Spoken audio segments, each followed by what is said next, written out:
ನಮಸ್ಕಾರ. ಮೊದಲ ದಿನ ನಿತೀಶ್ ರವರ ಆರ್ಭಟಕ್ಕೆ ತತ್ತರಿಸಿತು ಆಸೀಸ್ ಪಡೆ. ವಿಶ್ವ ದಾಖಲೆ ನಿರ್ಮಿಸಿದರು ಮಿಚೆಲ್ ಸ್ಟಾರ್ಕ್. ಹಾಗಾದ್ರೆ ಸುದ್ದಿಯ ಸಂಪೂರ್ಣ ಮಾಹಿತಿ ಏನು ಎಂಬುದನ್ನ ಈ ವಿಡಿಯೋದಲ್ಲಿ ತಿಳಿಸ್ಕೊಡ್ತಾ ಹೋಗ್ತೀನಿ. ಆದ್ದರಿಂದ ದಯವಿಟ್ಟು ಈ ವಿಡಿಯೋವನ್ನ ಕೊನೆವರೆಗೂ ನೋಡಿ. ಹೌದು, ಭಾರತ ಮತ್ತು ಆಸ್ಟ್ರೇಲಿಯಾ ನಡುವೆ ನಡೆಯುತ್ತಿರುವ ಅಡಿಲೇಡ್ ಟೆಸ್ಟ್ ಪಂದ್ಯದಲ್ಲಿ ಮೊದಲು ಬ್ಯಾಟಿಂಗ್ ಮಾಡಿದ ಟೀಂ ಇಂಡಿಯಾ ಇದೀಗ ತನ್ನ ಮೊದಲ ಇನ್ನಿಂಗ್ಸ್ ನಲ್ಲಿ ಕೇವಲ 180 ರನ್ ಬಾರಿಸಿ ತನ್ನ ಮೊದಲ ಇನ್ನಿಂಗ್ಸ್ ಮುಗಿಸಿದೆ. ಕಾಂಗಾರು ವೇಗಿಗಳ ದಾಳಿಗೆ ನಲುಗಿದ ಟೀಂ ಇಂಡಿಯಾ ಮೊದಲ ದಿನದಾಟದ 2ನೇ ಸೆಷನ್ನಲ್ಲಿ ತನ್ನ ಮೊದಲ ಇನ್ನಿಂಗ್ಸ್ಗೆ ಅಂತ್ಯ ಹಾಡಿದೆ. ಟೀಂ ಇಂಡಿಯಾ ತಂಡದ ಪರ ಕೊನೆಯಲ್ಲಿ ಏಕಾಂಗಿ ಹೋರಾಟ ನೀಡಿದ ಯುವ ಆಲ್ರೌಂಡರ್ ನಿತೀಶ್ ಕುಮಾರ್ ರೆಡ್ಡಿ 42 ರನ್ಗಳ ಅದ್ಭುತ ಇನ್ನಿಂಗ್ಸ್ ಆಡಿದರು ಮತ್ತು ಟಾಪ್ ಆರ್ಡರ್ನಲ್ಲಿ ಕೆಎಲ್ ರಾಹುಲ್ ಹಾಗೂ ಶುಭ್ಮನ್ ಗಿಲ್ ಕ್ರಮವಾಗಿ 37 ಮತ್ತು 31 ರನ್ಗಳ ಕಾಣಿಕೆ ನೀಡಿದರು. ಉಳಿದವರಿಂದ ಹೇಳಿಕೊಳ್ಳುವಂತಹ ಪ್ರದರ್ಶನ ಕಂಡುಬರಲಿಲ್ಲ. ಅಡಿಲೇಡ್ನಲ್ಲಿ ಭಾರತ ತಂಡದ ನಾಯಕ ರೋಹಿತ್ ಶರ್ಮಾ ಟಾಸ್ ಗೆದ್ದು ಮೊದಲು ಬ್ಯಾಟಿಂಗ್ ಮಾಡುವ ಆಯ್ಕೆಯನ್ನ ಆಯ್ದುಕೊಂಡರು. ಆದರೆ ನಾಯಕನ ಈ ನಿರ್ಧಾರ ತಪ್ಪು ಎಂಬುದು ಇನ್ನಿಂಗ್ಸ್ನ ಮೊದಲ ಎಸೆತದಲ್ಲಿ ಸಾಬೀತಾಯಿತು. ಕಳೆದ ಪಂದ್ಯದಲ್ಲಿ ಶತಕ ಸಿಡಿಸಿ ಮಿಂಚಿದ್ದ ಯಶಸ್ವಿ ಜೈಸ್ವಾಲ್ ಅಡಿಲೇಡ್ ಟೆಸ್ಟ್ ನಲ್ಲಿ ಮೊದಲ ಎಸೆತದಲ್ಲಿ ಔಟ್ ಆದರು.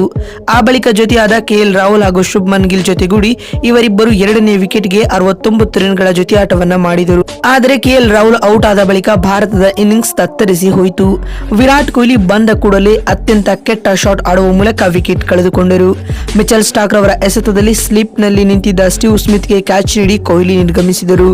ಇದಾದ ಬಳಿಕ ಶುಭ್ಮನ್ ಗಿಲ್ 31 ರನ್ಗಳ ವೈಯಕ್ತಿಕ ಸ್ಕೋರ್ ನಲ್ಲಿ ಬೋಲ್ಯಾಂಡ್ಗೆ ವಿಕೆಟ್ ನೀಡಿದರು. ನಂತರ ನಾಯಕ ರೋಹಿತ್ ಶರ್ಮಾ 3 ರನ್ ಗಳಿಸಿ ಪೆವಿಲಿಯನ್ ಸೇರಿಕೊಂಡರು. ಹೀಗಾಗಿ ಭಾರತ ತಂಡವು ರಿಷಬ್ ಪಂತ್ ರವರ ಮೇಲೆ ಹೆಚ್ಚಿನ ರನ್ಗಳ ಭರವಸೆ ಇಟ್ಟಿತ್ತು. ಆದರೆ ಪಂತ್ ರವರು ಕೂಡ ಕಮಿನ್ಸ್ ರವರ ಎಸೆತದಲ್ಲಿ ಶಾರ್ಟ್ ಬಾಲ್ ನಲ್ಲಿ 21 ರನ್ ಗಳಿಸಿ ಕ್ಯಾಚ್ ನೀಡಿ ನಿರ್ಗಮಿಸಿದರು. ಇದರಿಂದಾಗಿ ಭಾರತ ತಂಡದ 6 ವಿಕೆಟ್ಗಳು ಕೇವಲ 109 ರನ್ಗಳ ಅಂತರದಲ್ಲಿ ಪತನಗೊಂಡವು. ಒಂದೆಡೆ ಭಾರತದ ಇತರೆ ಬ್ಯಾಟ್ಸ್ಮನ್ಗಳು ಪೆವಿಲಿಯನ್ ಪರೇಡ್ ನಡೆಸುತ್ತಿದ್ದರೆ, ಮತ್ತೊಂದೆಡೆ 7ನೇ ಕ್ರಮಾಂಕದಲ್ಲಿ ಬ್ಯಾಟಿಂಗ್ಗೆ ಬಂದ ಸ್ಟಾರ್ ಆಲ್ರೌಂಡರ್ ನಿತೀಶ್ ಕುಮಾರ್ ರೆಡ್ಡಿ ತಂಡದ ಇನ್ನಿಂಗ್ಸ್ ಜವಾಬ್ದಾರಿಯನ್ನು ಹೊತ್ತುಕೊಂಡರು.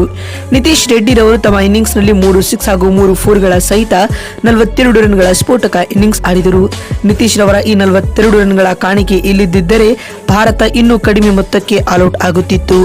ಆಸೀಸ್ ತಂಡದ ಪರ ಮಾರಕ ಬೌಲಿಂಗ್ ದಾಳಿ ಸಂಘಟಿಸಿದ ಮಿಚೆಲ್ ಸ್ಟಾರ್ಕ್ ಕೇವಲ 48 ರನ್ ನೀಡಿ 6 ವಿಕೆಟ್ ಪಡೆದರು. ಇದು ಭಾರತ ವಿರುದ್ಧ ಅವರ ಅತ್ಯುತ್ತಮ ಸ್ಪೆಲ್ ಹಾಕಿದ ವಿಶ್ವ ದಾಖಲೆಯನ್ನು ಕೂಡ ಮಿಚೆಲ್ ಸ್ಟಾರ್ಕ್ ನಿರ್ಮಿಸಿದ್ದಾರೆ. ನೋಡಿದಲ್ಲ ಸ್ನೇಹಿತರೆ, ಭಾರತ ಮತ್ತು ಆಸ್ಟ್ರೇಲಿಯಾ ನಡುವಿನ 2ನೇ ಟೆಸ್ಟ್ ಪಂದ್ಯದ ಟೀಂ ಇಂಡಿಯಾದ ಮೊದಲ ಇನ್ನಿಂಗ್ಸ್ ಆಟ ಹೇಗಿತ್ತು ಅಂತ ತಿಳಿಸಿಕೊಡುವ ನಮ್ಮ ಈ ಪ್ರಯತ್ನ ನಿಮಗೆ ಇಷ್ಟವಾಗಿದ್ದಲ್ಲಿ ತಪ್ಪದೆ ಈ ಕೂಡಲೇ ಈ ವಿಡಿಯೋಗೊಂದು ಲೈಕ್ ಮಾಡಿ.